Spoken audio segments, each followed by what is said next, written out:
할렐루야. 아름답고 놀라우신 우리 주님을 함께 목소리 높여 찬양하시겠습니다.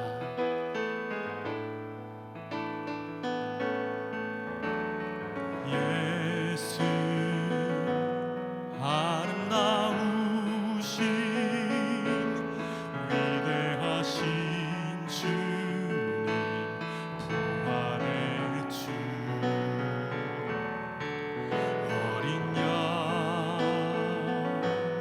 거룩과 공의 새벽별 같은 나의 구주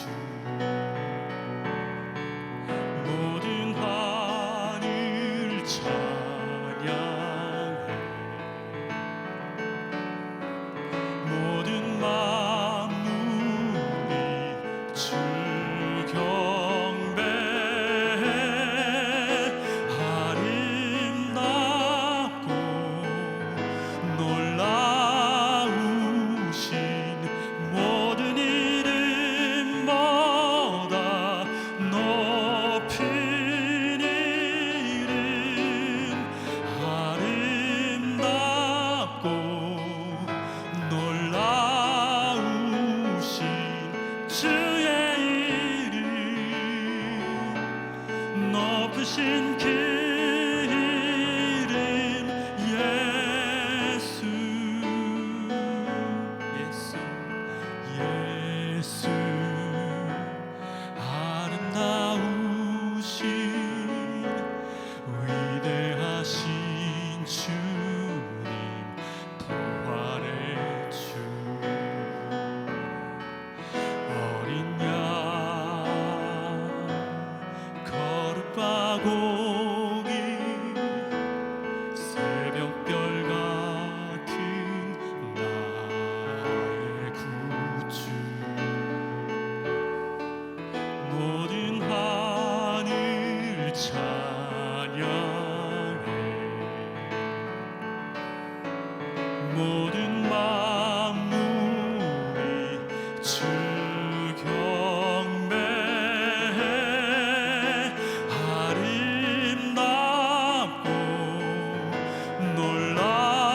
놀라우신 모든 이름보다 높은 이름 아름답고 놀라우신 주의 이름 높으신 그 이름 아름답고 놀라우신 모든 이름보다 높은 이름 아름답고 놀라우신 주의 이름 높으신 그 이름 예수 오직 예수 나의 믿음 십자가 능력 속에 빛나는 영광 내 모든 승리로 주님께 영광을 나의 능력 나의 소망 주께 있네 오직 예수 손을 들고 오직 예수 나의 믿음 십자가 능력 속에 빛나는 영광 내 모든 승리로 주님께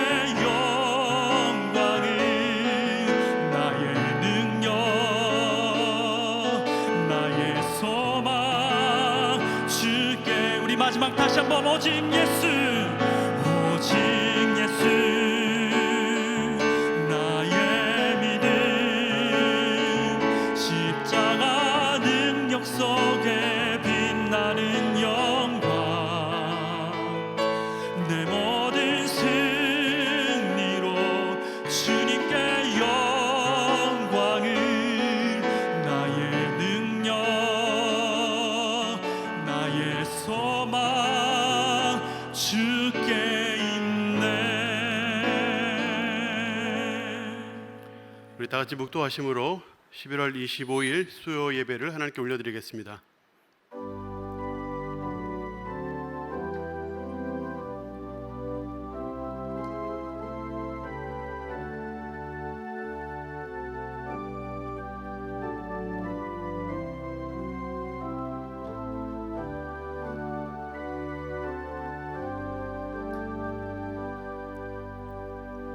찬송가 210장을 함께 찬양하겠습니다.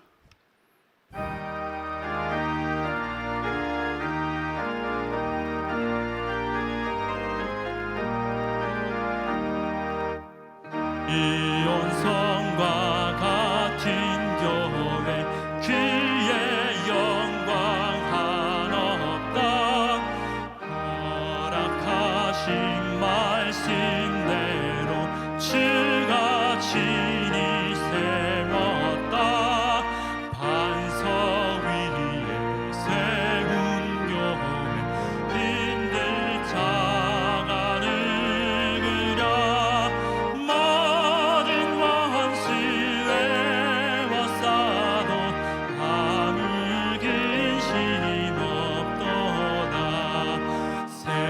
생명샘이 솟아나와 모든 성도 마시니 언제든지 흘러넘쳐 부족함이 없도다. 이런 물이 흘러가는 목마를 자누구랴. 주의 은혜 풍족하여 넘치고 더 넘친다. 주의 은혜 내가 받아 시온 백성 되는데 사람 비방에도 주를 찬송하리라. 세상 헛된 모든 영광 하신 왕께 가지라. 주의 자녀 받을 복이 영원 무궁하도다. 아멘. 은혜로우신 하나님 아버지, 눈에 보이지도 않는 조그만 바이러스로 천지가 흔들리고 있는 이 때에 우리를 보호하여 주시니 감사합니다. 코로나로부터 대구 동신교를 보호하여 주시니 감사합니다. 이렇게 모여 예배 드릴 수 있도록 인도하여 주시니 감사합니다. 우리의 가족들을 지켜주시니 감사합니다. 이 나라를 붙잡아 주시니 감사합니다. 10개월째 하나님께 드리고 있는 이 구국기도에 많은 부분을 응답하여 주시니 감사합니다. 은혜로우시고 자비로우시며 노하기를 더디하시는 하나님 아버지께서 이 시간 우리의 기도를 들어 응답하여 주시옵소서. 이번 코로나 사태로 하나님의 영광이 결코 가려지지 않게 해 주시옵소서. 대구 동신교회를 불말과 불번거로 호여해 주시고 한국교회를 코로나로부터 지켜 보호하여 주시옵소서. 이단을 척결해 주시고 이단에 넘어간 성도들이, 우리의 가족들이 속히 돌아오게 해 주시옵소서. 이단에 빠졌다가 돌아온 가족들이 대구 동신교회와 같은 성경적인 교회에 잘 적응할 수 있도록 인도해 주셔서 참 신앙을 소유할 수 있도록 역사하여 주시옵소서. 모든 국민이 경성에서 자유민주주의와 한미동맹을 지켜내게 해 주시옵소서. 대한민국이 자유민주주의 통일 한국을 이루어 주님 오시는 그날까지 세계 선교의 강국으로 귀하게 쓰임받게 해 주시옵소서. 포괄적 차별금지법이나 이슬람 관련 법안과 같은 하나님께서 가증하게 보시는 법안들이 통과되지 못하도록 인도하여 주시고, 낙태 관련 법안에도 하나님의 공의를 나타내 보여 주시옵소서. 코로나 사태가 대구 경북과 전국과 세계에서 속히 지나가게 해 주시옵소서. 특별히 코로나 재난으로부터 고통받고 있는 성도들을 하나님의 눈동자처럼 지켜 보호하여 주시옵소서. 재정적인 어려움을 당하지 않도록 도와주시고 어려운 시기를 잘 극복하여 간증이 넘쳐나는 성도들이 될 수 있도록 인도해 주시옵소서. 교회가 생명사역을 적극 추진할 수 있도록 여건을 속히 허락해 주시옵소서. 담임 목사님과 후임 목사님께 영육 간의 강건함을 허락하여 주시고 성령의 능력을 갑절이나 더하셔서 예수 생명이 전 세계에 약동하고 열매 맺는 생명사역을 위해 귀하게 쓰임받게 해 주시옵소서. 코로나 기간 동안에 모든 가족이 참 하나님께 지성으로 예배드리게 해 주시옵소서. 이제는 다 나와 공동체 예배를 회복하게 해주시고 성령의 뜨거운 불을 받아 타올라서 대구 동신교회 한국교회 좌표가 제시하는 교회로 쓰임받게 해 주시옵소서. 코로나를 계기로 한국교회가 방심해서 깨어나 각성하게 해주시고 속기 우상과 악을 버리고 예수께로 돌아오게 해 주시옵소서. 회개에 합당한 열매, 의로운 삶의 열매를 풍성히 맺는 우리 모두가 될 수 있도록 인도해 주시옵소서. 수능이 얼마 남지 않았습니다. 마지막까지 최선을 다하게 해주시고 우리의 자녀들에게 건강을 허락하여 주시옵소서. 어떤 결과가 나오든 감사하는 마음으로 하나님께 나아가되 열심히 준비한 것 이상의 결실을 맺을 수 있도록 역사하여 주시옵소서. 이 시간 주신 말씀을 통하여서도 하나님의 뜻을 깊이 깨달아 순종하는 자에게 베푸시는 천대까지 이르는 복을 다 받아 누리게 해 주시옵소서. 감사하며 존귀하신 예수 그리스도의 이름으로 기도하옵나이다. 아멘.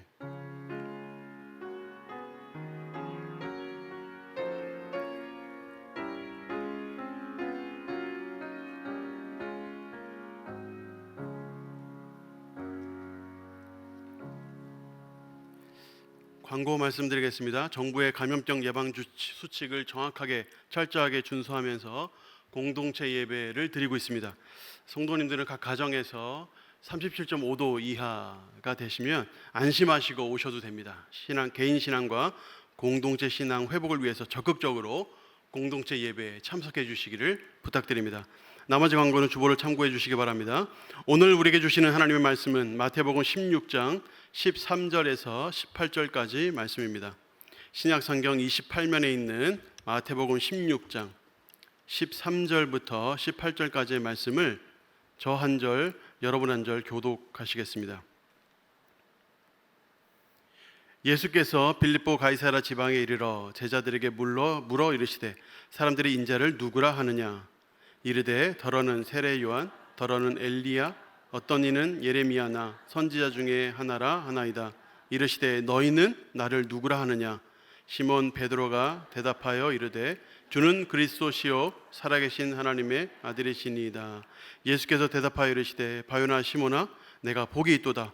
이를 내게 알게 한 이는 혈육이 아니요 하늘에 계신데 아버지시니라. 또 내가 내게 이르노니 너는 베드로라. 내가 이 반석 위에 내 교회를 세우리니 음부의 권세가 이기지 못하리라. 아멘.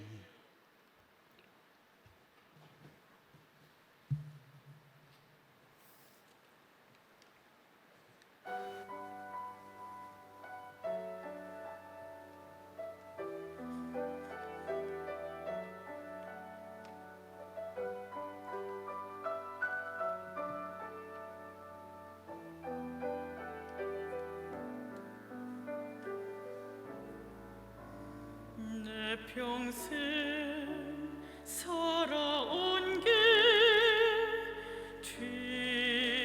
뒤돌아보니 짧은 내 인생길 오직 주의 은혜라. 내 평생 살아온 길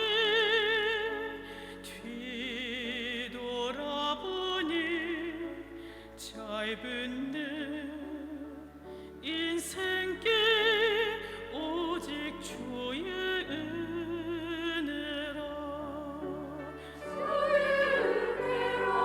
주의 은혜라 내 평생 살아온 길 주의 은혜라 정이 없는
주님께 영광을 올려드리겠습니다.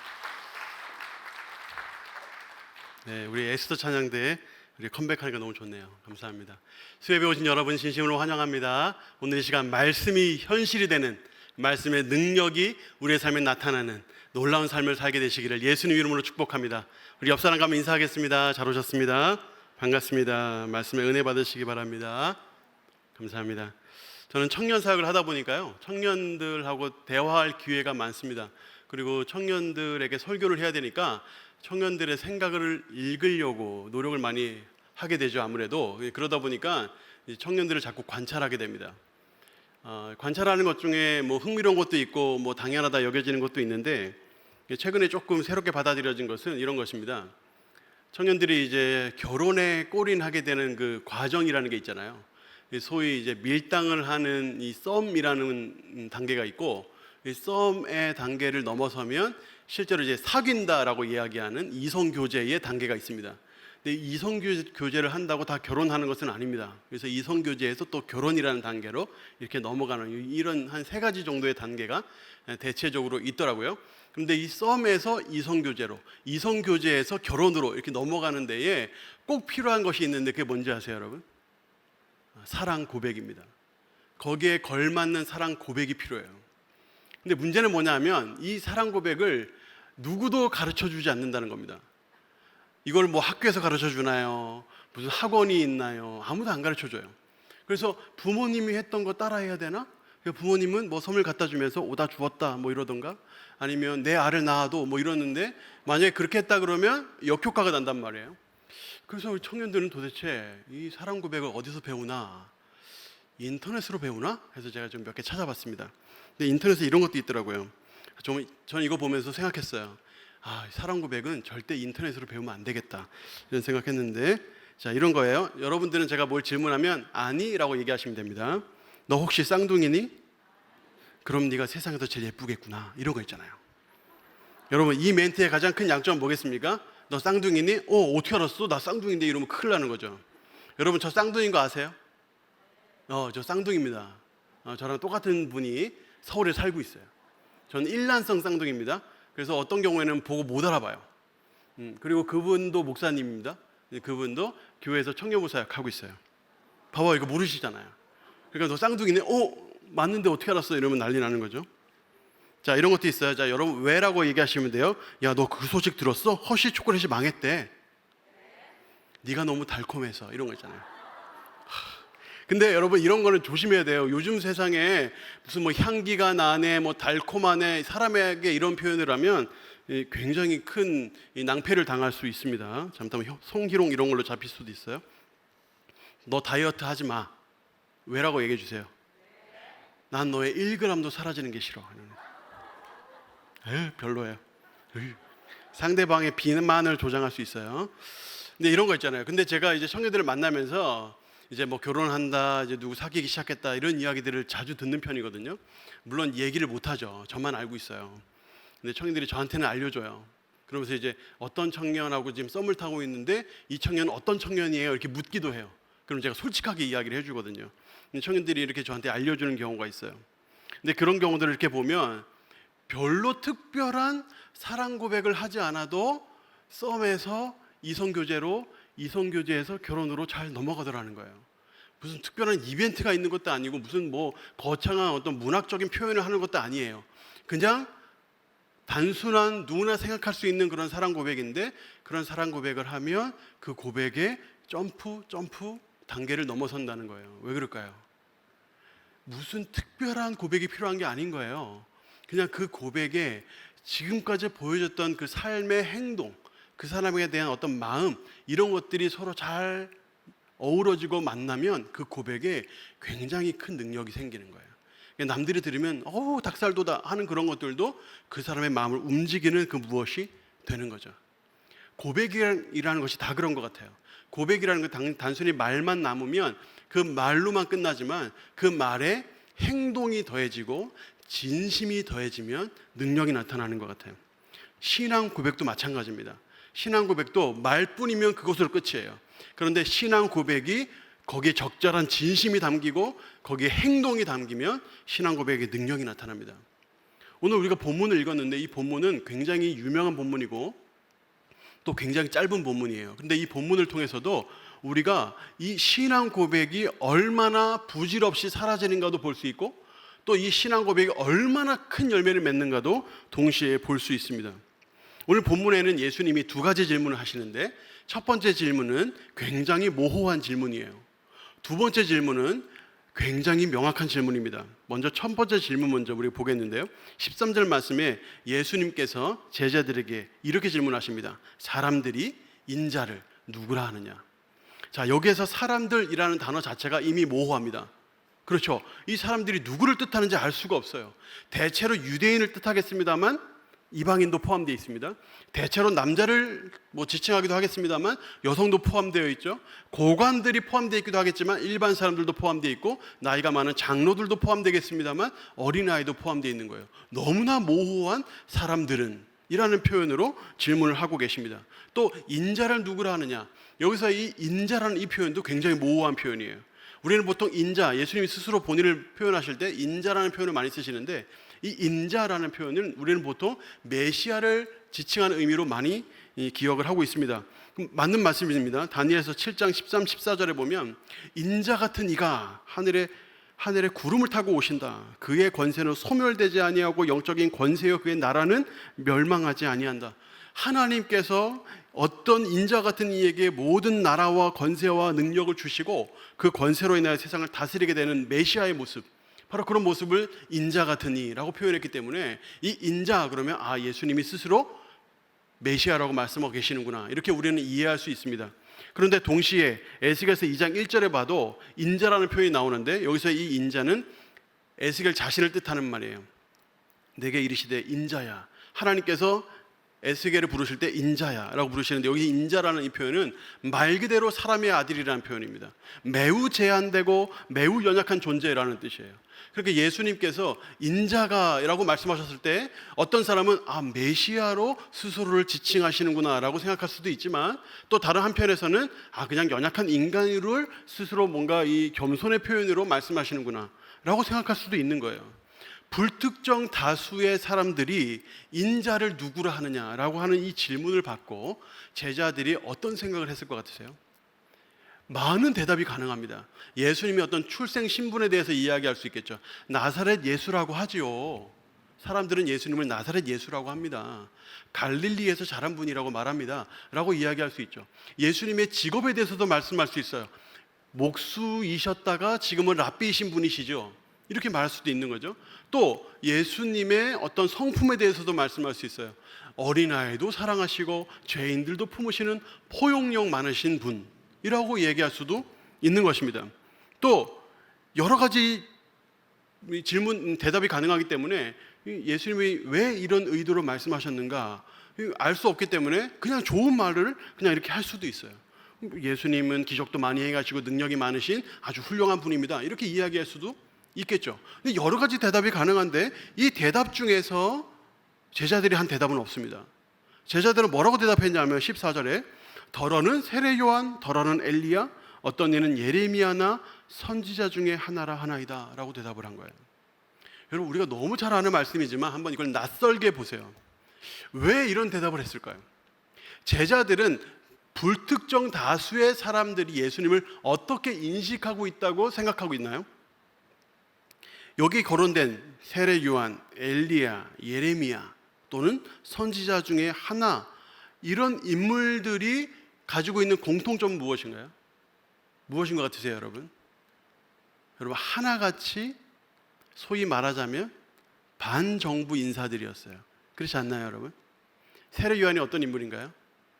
헤롯 왕이 자신의 동생을 죽이고 그 동생의 아내를 자신의 아내로 취한 것을 보고 비판하다가 목베임을 당해 죽은 인물이에요.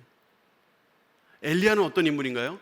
북이스라엘 가장 악한 왕, 이스라엘 전체를 통틀어 가장 악한 왕이라고 꼽히는 이 아합 왕에게 정면으로 비판하고 정면으로 대들었다가 여러 번 죽임을 당할 뻔했죠. 물론 많은 기적도 행하기도 했습니다.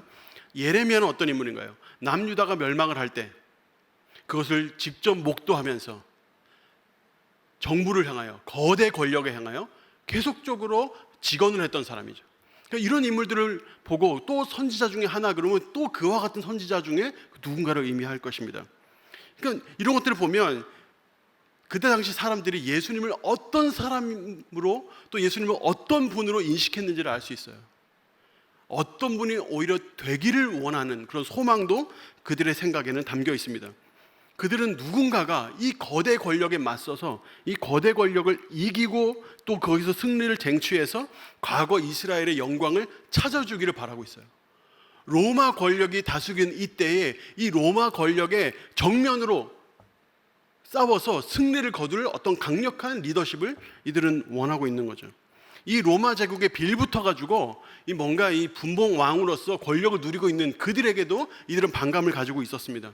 게다가 그 당시에 누릴 수 있는 건 다 누리면서 나름의 종교적 거룩함을 주장하고 있는 대제사장들 그 그룹들에 대해서도 이들은 반감을 가지고 있었죠. 게다가 모든 어떤 돈이나 권력에 초연한 것처럼 보이면서도 뭔가 이 율법과 토라를 중시했던 바리새인이나 또는 서기관 같은 그런 사람들에게도 사실 그들은 신뢰감을 느끼지 못했습니다. 그러니까 세례 요한이나 엘리야나 예레미야 같은 사람이 나타나서 로마 정권을 뒤집고 이스라엘의 독립을 이끌 혁명가 또 경제적인 풍요로움을 뭔가 이끌어줄 그런 강력한 리더를 이들은 원하고 있었다 하는 것이죠. 여러분, 단순히 이들이 예수님을 보고 메시아로 알지 못하고 세례 요한이고 또 엘리야고 예레미야 정도로만 봤다 하는 것을 비판만 할 것이 아니라 이들이 왜 이런 사람들, 이런 선지자들을 간절히 원했는가? 세례 요한과 같은 용기 있는 사람, 엘리야 같은 능력 있는 사람, 예레미야 같은 정말 백성을 사랑하고 눈물을 흘릴 줄 아는 사람, 이런 사람들이 짬뽕되어 있는 어떤 존재를 원하는, 왜 이스라엘 백성은 당시에 이와 같은 존재의 메시아상을 원했을까 하는 것입니다. 그런 것을 생각해 보면 우리의 오히려 마음이 비판하는 마음이 아니라 마음이 애틋해져요. 얼마나 삶이 퍽퍽하고 힘들고 당대 정권에 얼마나 염증을 느꼈으면 이와 같은 선지자들을 그들이 원하고 예수님을 그런 모습에 끼워 맞추려고 했을까 하는 것입니다. 그런데 지금 이 대화를 하고 있는 이 제자들이 가이사라 빌립보에 있다는 사실을 여러분 염두에 두셔야 합니다. 가이사라 빌립보는 여러분 아시다시피 가이사, 이 황제를 뜻하는 용어와 빌립 헤롯, 이 빌립의 이름을 따서 말 그대로 황제의 도시입니다.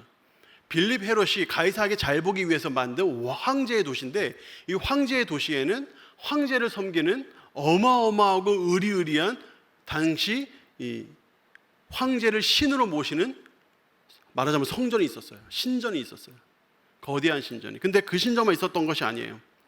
어떤 주석가는 고대 종교들이 모이는 개울 같은 곳이다라고 표현할 정도로 바로 그 가이사라 빌립보 가이사라에는 수많은 다양한 우상들을 섬기는 신전들이 가득했습니다.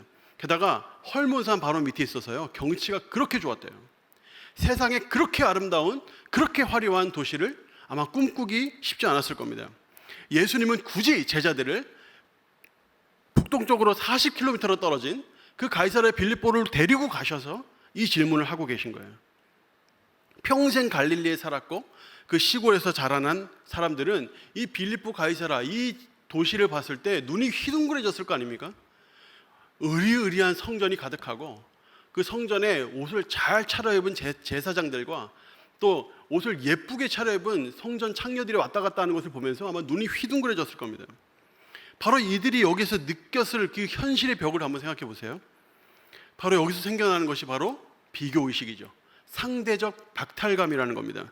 초라해질 대로 초라해진 이 제자들의 이 모습, 눈이 휘둥그레져 둘러보고 있는 이 제자들의 모습 앞에 서 있는 분은 아주 남루한 옷을 입은 예수 그리스도입니다. 그 예수 그리스도께서 사람들이 인자를 누구라 하느냐라고 하는 이 질문에 대답을 하면서 그들의 마음이 얼마나 침체되고 낮아졌을지 한번 생각해 보세요. 이들의 마음속에 제발 이 우상에 가득 찬 세상을 뒤집어줄 누군가가 필요하다. 세상의 이 권력과 이 명예에 이 쫓겨다니고 있는 이 사람들을 뒤집어줄 누군가가 필요하지 않는가. 이 세상을 누군가가 뒤집어 주어서 정말 소망다운 소망을 정말 선사해줄 그 누구 리더가 필요하지 않은가 하는 생각을, 이 간절한 바람이 이들에게 있었을 겁니다. 이런 바람들을 생각했을 때에 이 베드로의 이 한마디가 우리에겐 더 강하게 다가옵니다. 16장 22절 말씀이에요. 주여 그리하지 마옵소서. 이 일이 결코 주께 미치지 아니하리이다. 그렇게 공손하고 그렇게 예수님을 잘 따르던 베드로가 갑자기 여기에서 화를 냅니다. 주여 그리하지 마옵소서. 이런 말을 한 적이 없어요, 베드로가. 근데 갑자기 이 말을 하는 것입니다. 왜 그럴까요? 21절 말씀 때문이죠. 예수님께서 많은 고난을 받고 죽임을 당하고 제3일에 살아나야 할 것을 말씀하셨는데, 이것을 보고 이 베드로가 숨도 안 쉬고 주님 그러지 마십시오 라고 이야기한 겁니다. 왜 그러겠습니까? 지금 이들에게 필요한 리더는 그런 리더가 아닙니다. 연약하고 약해서 십자가에 달려 죽을 리더가 아니에요. 이들에게 진짜 필요한 리더는 세상을 뒤집을 리더입니다. 개혁을 일으킬 리더예요. 그만큼 세상 살기 힘들고, 그만큼 폭복하고, 그만큼 마음이 무너져 내리는 소망이라는 걸 찾기 힘든 그런 세상, 그런 세상을 살던 그런 제자들이 바로 이와 같은 대답을 하고 있는 것입니다. 여러분, 이들의 심정을 느껴야 돼요. 이들이 왜 이렇게까지 말할 수밖에 없는지를 우리가 느껴야 합니다. 근데 여기에서 예수님께서 두 번째 질문을 하시는 거예요. 두 번째 질문은 첫 번째 질문과 다르게 매우 명확합니다. 15절 말씀인데요, 너희는 나를 누구라 하느냐. 여러분, 여기서의 너희는 두말할 것 없이 제자들입니다. 예수님 눈앞에 있는 제자들이죠. 이 제자들은 최소한 2년 이상 예수님을 따라다니면서 예수님이 하나님이시라는 사실을 알게 된 제자들입니다. 예수님께서 수많은 기적들을 행하시고 많은 말씀들을 통해서 가르치셨죠. 바로 그 제자들에게 이제는 중의적인 의미를 담은 인자라는 표현을 쓰지 않으시고 나를 누구라 하느냐라고 명확하게 질문해 주셨습니다. 이 질문에 대하여 마태복음 16장 16절, 우리가 너무너무 잘 아는 말씀, 베드로가 최고의 신앙 고백을 합니다. 같이 한번 읽어보겠습니다. 시작. 시몬 베드로가 대답하여 이르되 주는 그리스도시요 살아계신 하나님의 아들이시니이다. 아멘. 베드로가 100점짜리 신앙 고백을 했습니다. 이 신앙 고백에는 다음과 같은 세 가지의 고백이 담겨 있는데, 첫 번째는 예수 그리스도께서 바로 그리스도시라는 것을 고백한 겁니다. 히브리 말로 메시아가 헬라 말로 그리스도죠. 여기서 이 그리스도는 구약에서 예언된 바로 그 메시아, 구약 때부터 하나님께서 약속하신 바로 그 메시아, 바로 그 메시아, 인류의 유일한 소망이고 구원을 약속하신 바로 그 메시아, 그 구원을 성취하실 그 메시아가 바로 당신이십니다 라고 고백한 것입니다. 두 번째 고백은 하나님께서 살아계시다 하는 것을 고백한 것입니다.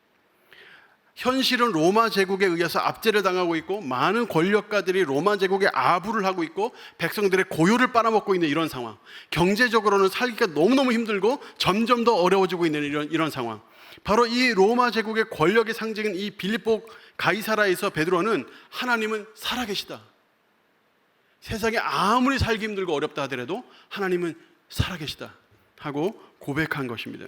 하나님은 여전히 살아계시고 지금도 살아계시고 우리와 함께 하시며 우리의 삶에 관여하시고 우리를 굽어 살피시고, 바로 그 하나님이 지금 현재도 살아계시다 하는 고백을 지금 베드로가 한 것입니다. 세 번째 고백은 이것입니다. 바로 예수 그리스도께서 살아계신 하나님의 아들이시다 라고 고백한 거예요. 현실을 비추어 보면 로마 황제가 신이 된 것 같아요. 실제로 눈앞에 그 신전이 있어요. 로마 황제를 신으로 섬기고 로마 황제가 세상의 하나님인 것 같아요. 근데 그 신전 앞에서 지금 베드로는 바로 당신이 남루한 옷차림에 바로 당신이 바로 하나님의 아들이십니다 라고 고백하고 있는 것입니다. 대단한 신앙 고백인 거죠. 정말 대단한 신앙 고백이죠. 근데 그뿐만 아니라 단순히 이 땅에서 구원하실 바로 그분만이 아니라 바로 하나님의 아들, 하나님과 동등됨을 취하실 바로 그 아들, 하나님과 같은 권위를 가지신 바로 그 아들, 바로 그 아들이시다, 내재하신 구원자이신 동시에 세상을 초월하신 하나님이시다 하는 고백을 지금 베드로는 한 것입니다. 베드로는 지금 예수 그리스도께서 그리스도다, 하나님은 살아계시다, 바로 예수님 당신이 살아계신 하나님의 아들이십니다 하는 이 만점짜리 고백을 했습니다.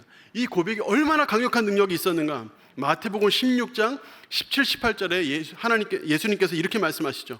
바요나 시몬아 내가 복이 있다. 바요나 시몬아, 굉장히 친근하고 정답게 부르는 표현입니다. 네가 복이 있다, 큰 칭찬을 하십니다. 그러면서 내가 이 반석 위에 내 교회를 세우리니 음부의 권세가 이기지 못하리라. 놀라운 권위의 능력의 말씀을 해 주셨습니다. 여러분 아시다시피 천주교에서는 너는 베드로라 하는 이 말씀에 집중을 합니다. 그래서 베드로 위에 교회를 세운다고 생각을 했어요. 여기서 교황 제도가 시작이 됐죠. 한 사람의 교황 위에 교회를 세우는 것입니다. 잘못된 해석이죠. 여기서의 고백은 바로 그 앞에 주는 그리스도시요 살아계신 하나님의 아들이시다는 이 표현, 바로 이 신앙 고백에 근거하여 교회를 세우겠다라고 말씀하신 것입니다. 여기서의 음부의 권세가 이기지 못한다는 이 표현은 음부가 공격을 해올 때 잘 방어할 것이다 라고 하는 소극적 의미가 아닙니다. 교회는 음부의 권세가 있는 성문을 공격하고 또 그곳에서 그 성문을 부수고 뛰어들어가 그 성문에 갇혀있는 사람들을 구출한다는 의미입니다. 단순히 음부의 성문에서 적당히 공격을 잘 막는 정도의 수준이 아니라 성문 앞에서 쉴 새 없이 공격을 퍼붓고 그 성문을 부수고 들어가서 음부의 권세에 붙잡혀 있는 사람들을 구출해내는 것, 바로 그것이 교회의 역할이고 바로 이 신앙 고백의 능력인 것이죠. 베드로의 이 신앙 고백이 바로 세상을 이기는 고백이었던 겁니다. 바로 이 베드로의 신앙 고백이 암울한 현실에 빛을 비추는 고백이었던 겁니다.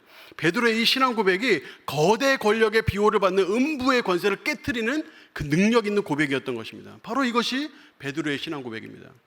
베드로의 신앙 고백이 현실 속에서 어떤 결과를 나타냈는가, 우리는 사도행전을 통해서 너무나 분명하게 알 수 있습니다. 성령 강림 직후에 베드로가 설교를 하죠. 그 설교에 이날에 신도의 수가 3,000이나 더했다고 했습니다.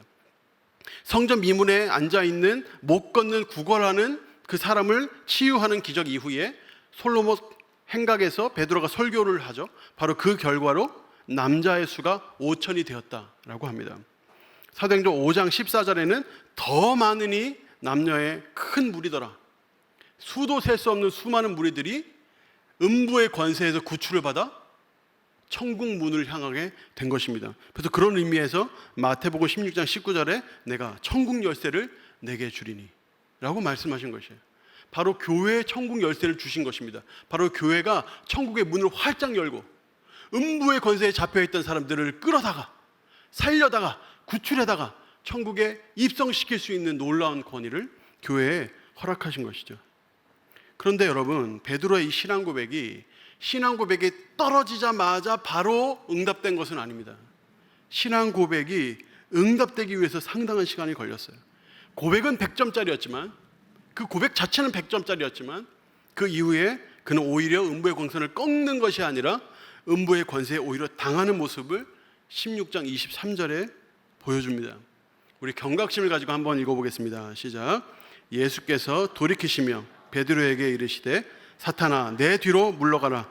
너는 나를 넘어지게 하는 자로다. 내가 하나님의 일을 생각하지 아니하고 되려 사람의 일을 생각하는도다 하시고, 이후에 베드로는 어떻게 했습니까? 3번이나 예수님을 부인했습니다. 예수님께서 십자가에서 죽으시고 부활하신 이후에도 베드로는 상당 기간 동안 예수 부활을 믿지 못했습니다. 오히려 두려워했죠. 이때까지만 해도 베드로의 신앙 고백이 열매 맺지 못했습니다. 결과로 나타나지 않았어요. 그런데 이 베드로가 부활하신 예수님을 만나고 승천하신 이후에 전심전력 기도하고 성령의 강림을 받아 성령 충만을 얻었을 때, 그때의 그 신앙 고백이 비로소 열매 맺기 시작합니다. 그 신앙 고백의 그 놀라운 파괴력이 음부의 권세를 깨트리고 파쇄하기 시작한 것이죠. 세상을 이기고 세상을 바꾸기 시작한 것, 바로 그것이 이 베드로의 신앙 고백의 열매 맺는 과정이었던 것입니다. 여러분, 우리는 고민해 봐야 합니다. 나의 신앙 고백은 과연 열매 맺고 있는가? 베드로의 주여 그리하지 마옵소서와 주는 그리스도시요 살아계신 하나님의 아들이십니다 라고 하는 이 고백 사이에 얼마나 큰 간극이 있는가를 여러분 생각해 보십시오. 어느 한 고백은 너무나 차갑고 어느 한 고백은 성령으로 불타오르고 있습니다. 베드로는 세상의 것, 하나님의 것을 추구하는 그 마음과 하나님의 것을 추구하는 그 마음이 함께 있었던 것 같아요. 그래서 이 마음이 서로 충돌하면서 이 간극을 만들어냈던 겁니다. 여러분, 우리의 신앙의 거의 모든 문제, 아니 우리의 삶의 거의 모든 문제는 바로 여기에서부터 시작이 됩니다. 우리가 기도하면서 낙심하는 이유가 뭘까요? 이는 다 너를 낮추시며 너를 시험하사 마침내 복을 주려 하신다는 그 신앙 고백이 우리 안에 분명히 있으면서도 여전히 지금 응답되었으면, 지금 당장 응답되었으면 좋겠다 하는 그 바람과 충돌을 일으키기 때문 아닙니까? 교회에서는 거룩하게 신앙생활 하는 것 같으면서도 사회에서는 세상의 논리에 굴복한 이유가 뭐가 있습니까? 온 세상을 통치하시는 그 하나님에 대해서 우리가 신앙 고백하면서도 어떤 경우에는 세상에서는 세상의 것을 추구하고 싶은 그런 바람들이 충돌을 일으키기 때문에 벌어지는 일 아니겠습니까? 청년들이 요즘 청년 실업이 심각하다는 소식에 좌절하는 이유는 뭘까요? 들풀도 입히시고 하늘의 새도 먹이시는 그 하나님을 신앙 고백하면서 동시에 필요한 재능과 은사를 주셨다는 그 말씀에 아멘 하면서도 다른 사람과 나를 자꾸 비교를 하고 그리고 스스로 열등감이 사로잡히고 세상 가치에 자꾸 자기 자신을 끼워 맞추려고 하는 그런 어떤 세상적인 생각의 충돌 때문에 생겨나는 건 아니겠습니까? 그럼 우리가 우리의 신앙을 점검해 봐야 돼요. 내가 가지고 있는 이 신앙 고백이 과연 열매 맺고 있는가 고민해 보아야 하는 것입니다. 베드로의 신앙 고백만 능력이 있는 것이 아니라 우리의 신앙 고백도 능력이 있습니다. 우리의 신앙 고백도 현실이 될 수 있습니다. 우리의 신앙 고백도 우리의 삶에 하나님의 놀라운 복과 은혜로 나타날 수 있습니다. 그러기 위해서는 우리는 우리의 신앙 고백을 점검해 보아야 합니다. 세 가지를 점검해 보아야 하는데 첫 번째는 내 신앙 고백의 내용을 점검해 보아야 합니다. 베드로의 신앙 고백은 매우 좋은 모범이 됩니다. 이게 전부는 아니지만 매우 좋은 모범이 돼요. 예수 그리스도를 정말 나의 구원자로 하나님께서 구약부터 예언해 오신 유일한 그 구원자, 세상 어떠한 소망이 없고 오직 예수 그리스도만 소망이라는 그 사실을 내가 정말 믿고 있는가? 담임 목사님께서 수십 번 수백 번 설교 때마다 예수께서 당신을 위해 죽으시고 부활하셨다는 사실을 믿느냐 묻는 것처럼 끊임없이 우리는 이 신앙 고백이 나의 신앙 고백인지를 확인해 보아야 합니다. 하나님은 여전히 살아계시고 아무리 세상이 힘들고 당장에 무너져 내릴 것 같아도 우리 주님 여전히 살아계시고 여전히 나를 사랑하시고 여전히 나와 함께 하신다는 사실, 하나님은 살아계시다, 그 하나님이 통치하고 계신다, 이런 사실을 내가 과연 믿고 있는가 스스로 돌아보아야 하는 것이죠. 예수께서 바로 그 살아계신 하나님의 아들이시다, 하나님과 동등됨을 취하시고 또 모든 세상의 권력을 다 가지시며 우주의 대통령이신 그 예수 그리스도 바로 그분이 나의 주인됨을 나는 확실히 믿고 있는가 확인해 보아야 하는 것입니다. 내가 가지고 있는 이 신앙 고백이 정말 확실한가 이를 고민해 보고 또 그것이 확실할 때 우리의 신앙 고백은 현실화되고 열매 맺을 수 있습니다. 두 번째 우리가 꼭 점검해 보아야 하는 것은 이것이 전적으로 하나님의 은혜로 되었다 하는 사실을 인정하는 것입니다. 마태복음 16장 17절 우리가 아까 읽었지만 바로 이 말씀에 보면 베드로가 신앙 고백한 직후에 예수님의 귀한 가르침이 나옵니다. 이를 내게 알게 한 이는 혈육이 아니고 하늘에 계신 내 아버지시다. 하나님께서 베풀어 주신 신앙 고백이다 하는 것입니다. 여러분, 우리가 신앙 고백이 흔들릴 때가 있잖아요. 우리의 신앙 고백이 어려워질 때가 있잖아요. 여러분, 그럴 때 어떻게 해야 돼요? 교회와 조금 거리를 두고 생각 좀 해볼게요. 내가 지금 제대로 믿고 있는지. 이거는 성경적인 방법이 아니에요. 이 신앙 고백 자체가 하나님의 은혜로 주어진 거예요. 그럼 어떻게 될까요? 은혜 안으로 들어가야죠. 하나님 말씀 안으로 들어가야죠. 하나님의 그 은혜에 더 푹 잠겨야죠. 그래야 그 신앙 고백에 빛이 나기 시작하는 거예요. 내가 오랫동안 믿어왔는데 오랜 기간 동안에 기도 응답이 안 됐어요. 뭔가 마음이 어렵고 힘들어요. 그러면 잠깐만요, 나 좀 생각해 볼게요 하고 교회를 떠날 게 아니라 오히려 더 깊숙이 들어와야 하는 것입니다. 세 번째 우리가 점검해 봐야 되는 것이 이것입니다. 내가 말씀과 기도로 성령 충만을 체험하고 있는가. 여러분, 이 모든 이 세 가지가 너무나 당연하지 않습니까? 말씀과 기도 속에 내가 성령 충만을 꾸준히 체험하고 있는가. 내가 말씀과 기도 속에 이 성령님의 이 충만을 끊임없이 체험을 할 때 비로소 자연스럽게 이 신앙 고백이 내 삶의 일부분이 되기 시작하는 것입니다. 내 삶의 전부가 되기 시작하는 것이죠. 정말 이대로 살기 시작하는 거예요. 신앙 고백처럼 살기 시작하는 것입니다. 삶에서 신앙 고백이 현실이 되어 나타날 때 이 신앙 고백의 이 능력이 우리의 삶에 드러나기 시작하는 것입니다. 말씀에 순종하게 되고 말씀에 순종할 때 더 성령의 역사는 일어나고 성령의 역사가 일어날 때 또 우리의 삶에 이 놀라운 열매들이 배가 되는 것이죠. 그것으로 하나님께 영광을 돌리고 우리는 기쁨을 누리게 되는 것입니다. 여러분, 이것이 바로 신앙 고백이고 우리는 이와 같은 강력한 신앙 고백을 이미 소유한 자입니다. 우리가 이 강력한 신앙 고백을 가지고 있을 때 이것이 현실화되면 어떤 변화가 일어날지 여러분 상상해 보십시오. 여러분의 가정에 어떤 변화가 일어날지 상상해 보십시오. 교회에, 우리 사회에, 나라에 어떤 변화가 일어날지 여러분 상상해 보십시오. 여러분, 말씀이 없어서 문제가 아닙니다. 말씀이 현실화되지 않아서 문제인 거예요. 열매 맺는 신앙 고백이라고 했을 때 저는 생각나는 청년이 하나 있습니다. 제가 2015년 말에 왔거든요, 동신교회. 그리고 이제 청년부 한 팀을 맡았어요. 당시 3팀을 맡았는데 제가 이제 3팀을 맡자마자 리더들을 한 명 한 명 신방하기 시작했어요. 그 중에 한 청년이 있습니다. 저는 그 청년 그 형제인데 그 형제를 만났던 기억이 아직도 나요. 꽤 오래됐는데도 아직도 납니다. 그 형제가 가지고 있는 남다른 패기가 있었어요. 그 친구가 이제 공무원 시험 준비하던 친구인데 보통 이제 공무원 시험에 올인하려고 해요 하는 청년들이 대체로 이제 사역자들이나 목사님들한테 양해를 구하는 게 뭔지 아세요? 교회 봉사 쉬고 섬김을 좀 쉬고 이렇게 하겠다. 때때로 교회도 쉬겠다. 이렇게 하는 게 일반적이에요. 공부 열심히 하는 친구들이 그런 친구들이 많아요. 그래서 참 가르치기 쉽지 않은 부분이 있어요. 근데 이 청년은 어땠냐면 자기는 리더로도 섬기면서 공부하겠다는 거예요. 자기가 생각했을 때 자기가 리더를 안 섬긴다고 더 공부하는 것도 아닌 것 같고 리더로 섬긴다고 해가지고 더 공부하는 것도 아닌 것 같아요. 자기는 리더로 섬기면서 열심히 공부하겠대요. 근데 부모님이 둘 다 안 믿으세요. 그러니까 자기가 교회 일도 열심히 하면서 공부도 열심히 해서 합격을 딱 하면 자기가 더 당당하게 복음을 전할 수 있다 하는 거예요. 아버지가 뭐 제사도 계속 드리고 이러시는데 얘는 벌써부터 제사도 안 드리고 있어요. 다 버티고 있는 거예요. 그래서 자기가 나름대로의 이 신앙 고백을 가지고 이 부모님을 변화시키겠다. 이런 마음에 이런 패기가 있었어요. 그 패기가 아직도 기억이 나요. 그런데 여러분 현실이 그렇게 쉽지가 않아요. 계속 떨어지는 거예요. 한두 해여야죠. 떨어지고 또 떨어지고 또 떨어지고. 그리고 이 청년들의 마음이 얼마나 힘들었을까요? 떨어지는 것도 떨어지는 건데 제 나름대로는 부모님을 전도하겠다고 나름 굉장히 애쓴 거거든요. 리더로도 계속 섬기고요. 근데 계속 떨어지는 거예요. 근데 여러분 기적이 일어났어요. 갑자기 어머니가 교회를 다니기 시작하신 거예요. 그것도 아주 열심히 다니시는 거예요.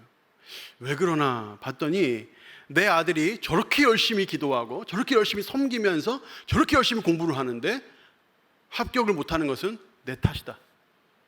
내가 교회 다니지 않아서 그렇다. 내가 예전에 어렸을 때는 교회 다녔는데 지금 내가 교회 안 다니는 지 오래돼서 그렇다. 내가 교회를 다녀야 되겠다 하고 어머니가 교회를 다니기 시작한 거예요. 그 교회를 다니는데 기왕 다니고 열심히 다니시는 거예요. 그러면서 예수님 만나 더 깊이 주님과 사랑에 빠진 거예요. 이 청년은 용기를 얻었습니다. 이제 진짜 하나님께서 일하기 시작하는구나. 그러면 마지막이다. 이번 기회에 나이도 많이 들었고 결혼도 해야 하니 이번 기회를 마지막으로 해가지고 당당하게 시험에 붙어서 아버지도 전도하리라. 나름대로 이 믿음을 가지고 시작을 했습니다. 필기시험 합격. 면접에 가서 거의 붙었다고 생각하고 축하 전화 다 받았는데 떨어졌어요. 여러분 그때 저 정말 속상하더라고요. 진짜 하나님 어떻게 이러실 수 있어요 하는 말이 절로 나오더라고요. 그냥 딱 붙으면 너무나 아름다운 상황이었거든요. 이때 딱 붙으면 공부를 안 한 것도 아니고 엄청 열심히 했고 필기시험도 합격을 했는데 거기서 떨어지더라고요. 와 정말 제가 이 정도니 이미 주변에 다 알리고 축하받을 거 다 받았는데 떨어진 그 청년의 마음은 어땠겠어요? 하나님 도대체 무엇입니까? 하나님의 뜻은 어디에 있습니까? 이 청년이 공무원 시험을 접더라고요. 직장에 들어가더라고요. 그리고 결혼을 했어요. 그리고 2년쯤 지났습니다. 교회에서 한 번씩 만나요. 그 아버지도 교회 안 다니시다가 요즘은 금요기폭도 열심히 오십니다. 어머니도 교회 열심히 다니시고요. 가끔 이제 교회에서 만나고 그 아버님이 저한테 쓰고 오셔서 제가 뭐 아무개 아빠입니다 이러면서 들어가시고 이러세요. 그래서 이제 인사하고 그랬어요. 근데 한 2년쯤 지났는데 변호관 그 청년한테 연락이 온 거예요. 그래서 무슨 일이야 그랬더니 이 청년이 저한테 목사님 저 붙었어요 그러는 거예요. 공무원 시험을 또 본 거예요. 그래서 제가 만났죠. 무슨 일이 있었냐 그랬더니 이 친구가 1년 정도 회사를 다니다가 그래도 계속 아쉬움이 남는 거예요. 이미 너무너무 오랫동안 고생을 했고 더 이상 공부하기 싫어가지고 공무원 그 책 다 이미 다 버렸는데 그 마음에 자기가 지금까지 기도한 것도 있고 마음에 자꾸 아쉬움이 남더라는 거예요. 그래서 그 결혼했잖아요. 부인에게 아내에게 한 번 더 양해를 구하고 아내는 일터로 나가고 이 친구는 공부하기 시작한 거예요. 새로 책 다 다시 사가지고 공부하기 시작했는데 제가 다 얘기 못합니다만 힘들었더라고요. 재정적으로 힘들고 마음으로 힘들고 부모님들은 죄송해서 힘들고 너무너무 힘들었더라고요. 근데 그런 과정을 거쳐서 합격을 한 거예요.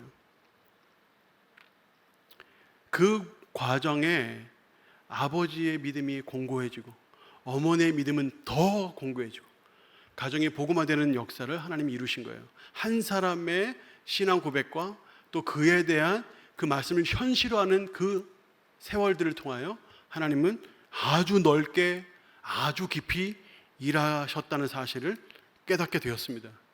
정말 놀라운 일이에요. 정말 말 그대로 모든 것이 합력하여 선을 이룬다는 그 말씀이 정말 이 가정의 현실화되었구나 하는 생각을 하게 되었습니다.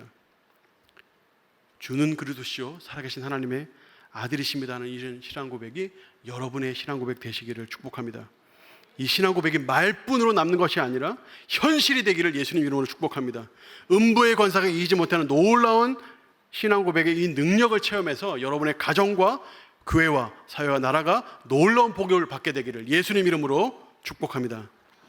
우리 찬송가 함께 하겠습니다. 524장입니다. 함께 찬송하겠습니다.